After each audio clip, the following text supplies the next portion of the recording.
It's a pleasure to be with all of you and spend an hour in these difficult times. I strongly believe that over the last 6 to 9 months, all of us are under tremendous stress, whether on the personal front or the professional front or the academic front. There's been a lot of stress. COVID, the pandemic has brought in a lot of stress. But I believe that destructive stress throws up disruptive opportunities. And when there are disruptive opportunities, there is disruptive growth also. So if you look at the pandemic from that perspective, you would understand that here is an opportunity which you need to make use of, because it is an opportunity for multiple generations. I don't think many generations have this opportunity. And you have this opportunity. You need to make best use of it rather than being stressed out of it.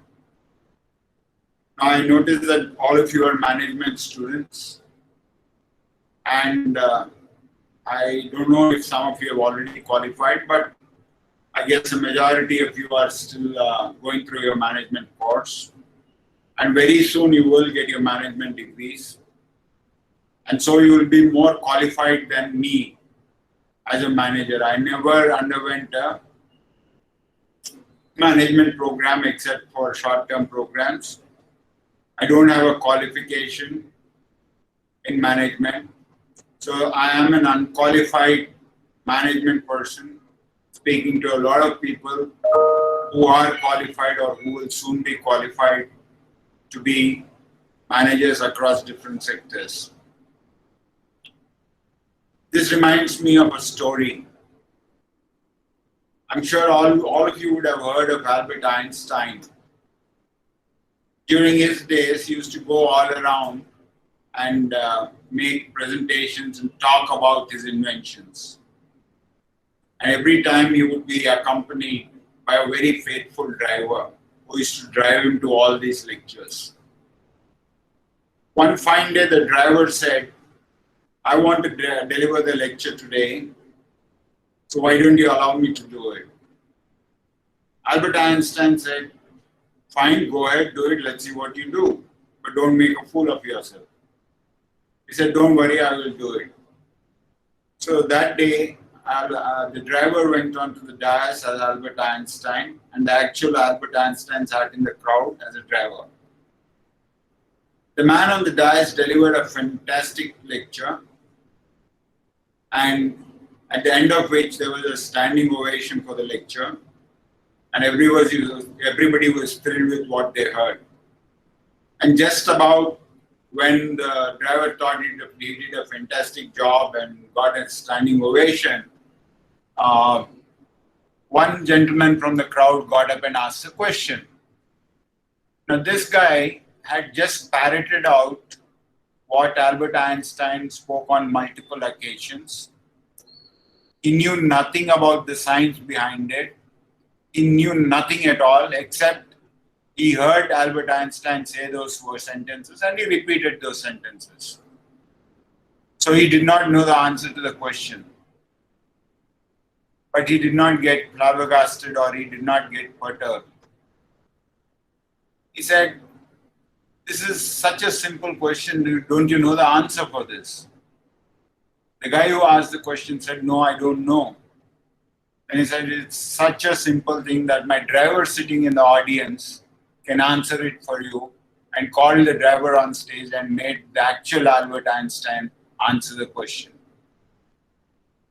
Why I told you this story is, one of the most important things in management and in life, remember, you cannot separate life and management. They are together. You manage your life, you manage yourself, you manage your team, you manage your organization. So they are all one. So management is one aspect of life.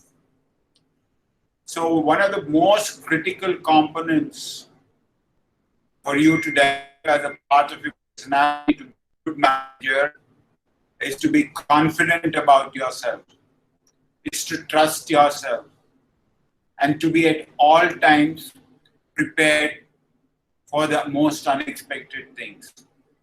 So the driver who was posing as Albert Einstein, even after being asked a question which he didn't know an answer to it, was confident, but he kept his poise and he made sure that he found an innovative method of getting out of the difficult situation. So that is why I told you this story, and I think that is one of the fundamental qualities anybody who is aspiring to be a manager or a good human being, a successful human being, needs to have. Now, things are changing very rapidly, and you would have heard this phrase: the only thing constant in this world is change. And there are only two types of organizations: one who believes in change, adopts change, and moves on and grows; the other who resists change and disappears from the scene. So you decide whether you want to believe in change, you want to adopt change, and you want to be the change maker, or you want to disappear from the scene. The difference between success and failure is your ability to adapt to change and become the change maker. Most successful individuals, you take from Bill Gates to anybody for that matter, whoever has been successful, have all been change agents and have all been the ones who have been instrumental in bringing about a change in a big way. And most of these changes have resulted in disruptive solutions which change the whole world. So unless you believe in change, you would not be a successful person. You would be one of those ordinary managers sitting behind a desk and managing a couple of things. Now, my life has been all about change. And I thought this was a good opportunity to share a few incidents in life and leave a lot of time for you to ask questions because I want it to be interactive. Most of what I went through was captured in the introduction in some manner. But I will tell you a few episodes in detail so you would understand what I went through and what helped me to reach where I am today. The first thing is I was introduced as a cricketer. Yes, I started playing cricket when I was in school in the 8th standard. And then by the time I reached the 10th standard, I was playing serious cricket. And there were two boards of examinations for the 10th standard. One is the national board, which we call the ISC, and then each state had its own board for the 10th class. Now, I had to represent the South Zone in a tournament in February of that year. And the board examinations, I was in ISC, so the board examinations were in February. So I had to take a decision whether I would go and play the tournament or whether I would do my examinations. And I knew fully well that if I went ahead and played the cricket, I would lose a year at school. I would lose an academic year. So I was sort of confused. I did not know what to do. And my parents always, throughout my life, one of the greatest things is they told me, you do what you think you will enjoy the most, because if you enjoy it, you will do it very well and you will be successful. So the decision was left to me and I was confused. My physical director in the school came and said, you go ahead and play the tournament, don't worry. Then I said, sir, I would lose an academic year, which I don't want to lose. He said, you don't worry, you go ahead and play. So I went ahead and played and did well in the tournament. And that was the foundation for me to reach the higher levels of cricket. So I came back after the tournament. And then the first thing the physical director did was to give me a TC from the school. I was perturbed.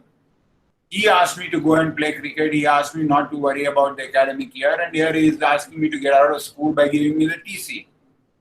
I didn't know what to do. He said, don't worry. You go and write your state board examinations in April as a private candidate, pass the examination, and come back and join the school. So that is what I precisely did. I went as a private candidate and wrote the state board examinations and came back and joined school in the 11th standard.